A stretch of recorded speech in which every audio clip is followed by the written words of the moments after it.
Welcome to our eight education metro YouTube channel. अगर आपको पढ़ाई से रिलेटेड यूजफुल वीडियोस पसंद है तो वीडियो को लाइक करें, शेयर करें और चैनल को सब्सक्राइब जरूर करें। आज हम NIOS 501 यूनिट 7 का इम्पोर्टेंट टॉपिक पढ़ने जा रहे हैं। चलिए शुरुआत करते हैं। तो आज का हमारा विषय है प्रारंभिक शिक्षा के प्रबंधन का विकेंद्रीकरण। ये सुनने में थोड़ा मुश्किल लग सकता है। विकेंद्रीकरण यानी डिसेंट्रलाइजेशन। जी, पर अगर इसे आसान भाषा में समझे तो ये बहुत ही दिलचस्प कॉन्सेप्ट है। तो चलिए सबसे पहले यही समझते हैं, ये विकेंद्रीकरण आखिर है क्या? देखिए, इसका सीधा सा मतलब है शक्ति को एक जगह यानी केंद्र में इकट्ठा करके न रखना, बल्कि उसे अलग अलग स्तरों पर नीचे तक बांट देना। अच्छा, मतलब पावर सिर्फ एक बॉस के पास नहीं रहेगी, वो टीम में बट जाएगी। बिल्कुल। और शिक्षा के क्षेत्र में इसका मतलब है कि जिम्मेदारी अब सिर्फ किसी एक बड़े अधिकारी या संस्था की नहीं है, वो कई स्तरों पर बटी हुई है। जैसे हमारी नोट्स में क्रम दिया गया है, सबसे ऊपर NCERT। हाँ, फिर राज्य के स्तर पर SCERT, उसके नीचे जिले में डाइट, फिर ब्लॉक लेवल पर BRC और सबसे नीचे CRC और फिर हमारा स्कूल या गांव। तो ये पूरी सीढ़ी बनाने का मुख्य उद्देश्य क्या था? क्यों जरूरी है ये? इसके दो मुख्य उद्देश्य हैं। पहला, स्थानीय समुदाय मतलब जो लोकल लोग हैं उनकी भागीदारी को बढ़ाना, ताकि लोग स्कूल को अपना समझें। बिल्कुल। और दूसरा, शिक्षा को उसके असली उपभोक्ताओं यानी माता पिता और बच्चों के करीब लाना, ताकि शिक्षा उनकी जरूरतों के हिसाब से हो। ठीक है, तो मतलब साफ है। अब इसके फायदों पर बात करते हैं। डिसेंट्रलाइजेशन से क्या लाभ होते हैं? इसके 3 सबसे बड़े लाभ हैं। पहला, अधिकार यानी पावर। इससे जिला और गांव स्तर के जो अधिकारी हैं, जो समितियां हैं, उन्हें फैसले लेने की ताकत मिलती है। उन्हें हर चीज के लिए ऊपर पूछना नहीं पड़ता। सही कहा। दूसरा बड़ा फायदा है जवाबदेही यानी अकाउंटेबिलिटी।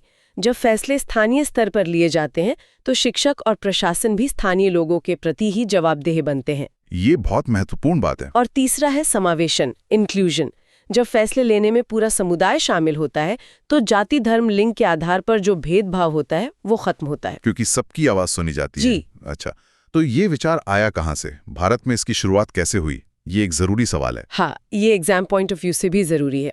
विकेंद्रीकरण का विचार सबसे पहले राष्ट्रीय शिक्षा नीति 1986 यानी NPA 1986 में आया था। ओके, 1986 में। जी। और फिर इसके बाद POA 1992 मतलब प्लान ऑफ एक्शन में इसे लागू करने पर जोर दिया गया। और इसी में सूक्ष्म आयोजन यानी माइक्रो प्लानिंग की बात भी की गई। और इन सब का लक्ष्य एक ही था? एक ही लक्ष्य था कि हर बच्चा अपनी पसंद की जगह पर पढ़े और कम से कम 8 साल की शिक्षा जरूर पूरी करे। ठीक है, आपने भागीदारी की बात की तो अगला टॉपिक है सामुदायिक सहयोग। हाँ, कम्युनिटी पार्टिसिपेशन।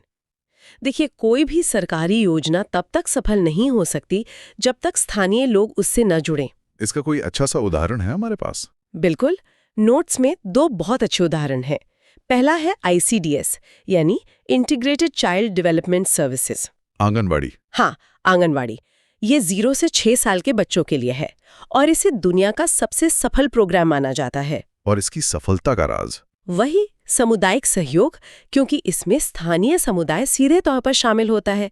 इसी तरह ECCE यानी early childhood care and education भी समुदाय की मदद से ही चलता है। समझ गया।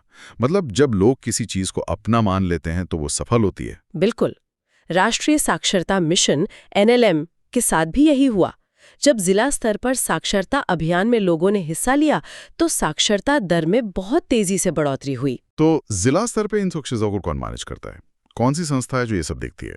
जिला स्तर पर ये सारी जिम्मेदारी DIET की है। DIET यानी district institute of education and training. जी, जिले के लिए योजना बनाना, उसकी प्रगति पर नजर रखना मतलब मॉनिटरिंग करना और समन्वय करना, ये सब DIET का ही काम है। तो एक तरह से जिले में शिक्षा की अंतिम जिम्मेदारी DIET की है। बिल्कुल, आप ऐसा कह सकते हैं। ठीक है, अब समुदाय को जोड़ने के लिए बहुत सारी स्थानीय समितियां या लोकल बॉडीज भी काम करती हैं, जैसे पंचायती राज, SMC, PTA, MTA, VEC। इनकी एक लंबी लिस्ट है। हाँ, और ये सब मिलकर एक इकोसिस्टम बनाती हैं। जैसे पंचायती राज तो शासन की सबसे निचली इकाई है। SMC यानी विद्यालय प्रबंधन समिति, ये स्कूल के मैनेजमेंट के लिए है। और PTA पेरेंट टीचर एसोसिएशन, ये तो हम सब जानते हैं। जी, और माताओं को खास तौर पर जोड़ने के लिए MTA यानी मदर टीचर एसोसिएशन, और पूरे गांव के लिए VEC यानी विलेज एजुकेशन कमेटी। तो ये सब अलग-अलग स्तर पर काम करते हैं ताकि कोई छूट न जाए। एकदम सही।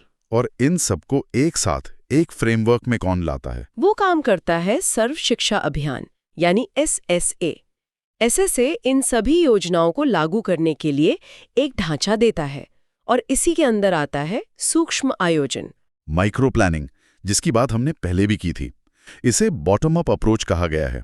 इसका क्या मतलब है? बॉटम अप का सीधा मतलब है कि योजना ऊपर से यानी दिल्ली से बनकर नहीं आएगी, बल्कि नीचे से बनेगी। हाँ, गांव की जरूरतों के हिसाब से जमीनी स्तर से बनेगी। ये जरूरी क्यों है? क्योंकि दिल्ली में बैठा कोई अधिकारी ये कैसे जान सकता है कि किसी दूर के गांव में एक बच्चा स्कूल क्यों नहीं आ रहा? सही बात है। ये जानकारी तो सिर्फ स्थानीय लोगों को ही हो सकती है। इसीलिए स्थानीय सहयोग के बिना सही योजना बनाना संभव ही नहीं है। तो इस माइक्रो प्लानिंग के चरण क्या हैं? इसे करते कैसे हैं? इसके मुख्य रूप से 3 चरण हैं। पहला है सशक्तिकरण यानी एम्पावरमेंट।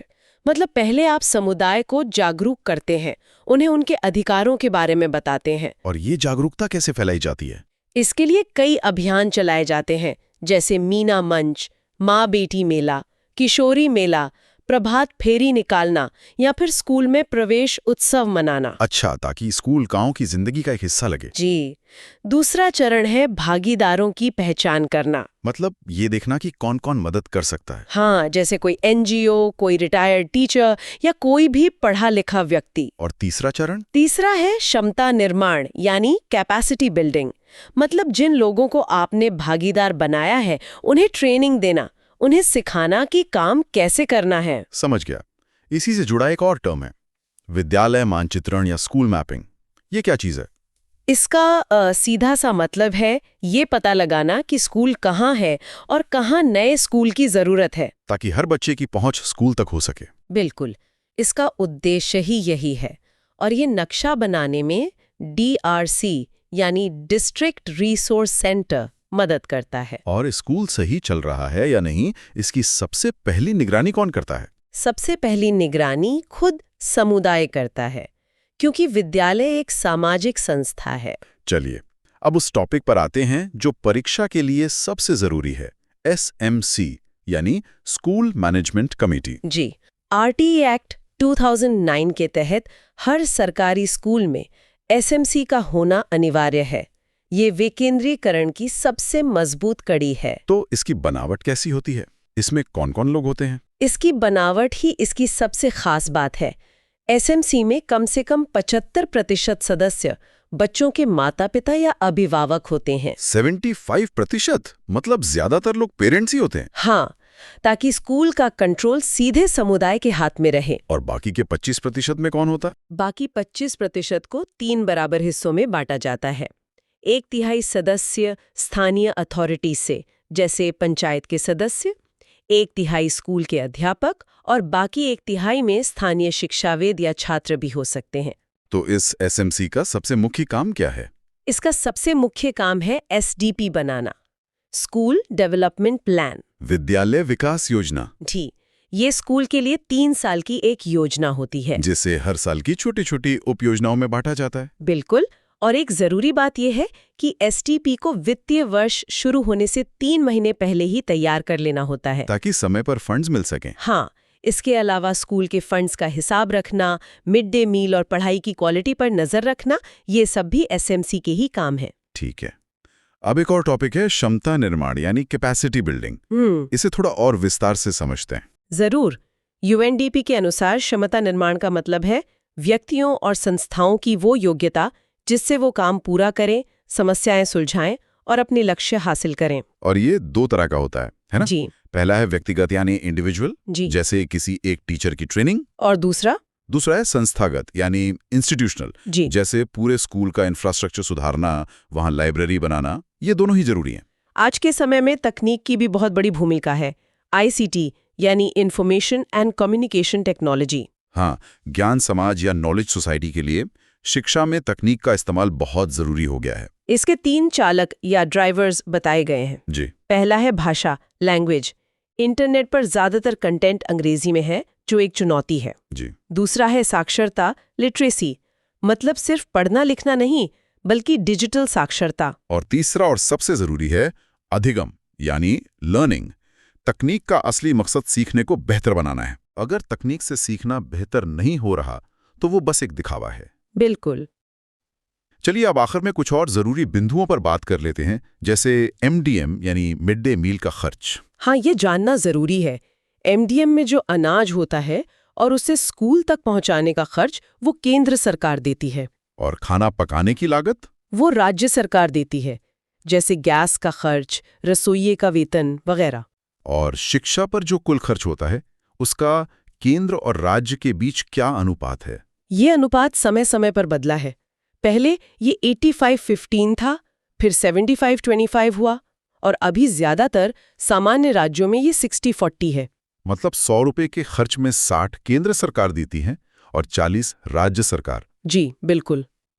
तो हमने आज विकेंद्रीकरण के पूरे कॉन्सेप्ट को, उसकी संरचना और उसके काम करने के तरीके को समझा। जी, यूनिट 7 के सभी मुख्य बिंदुओं को हमने कवर कर लिया है। ये था iOS 501 यूनिट 7 का कंप्लीट एक्सप्लेनेशन। अगर वीडियो हेल्पफुल लगी हो तो लाइक और शेयर जरूर करें। नेक्स्ट क्लास में मिलते हैं।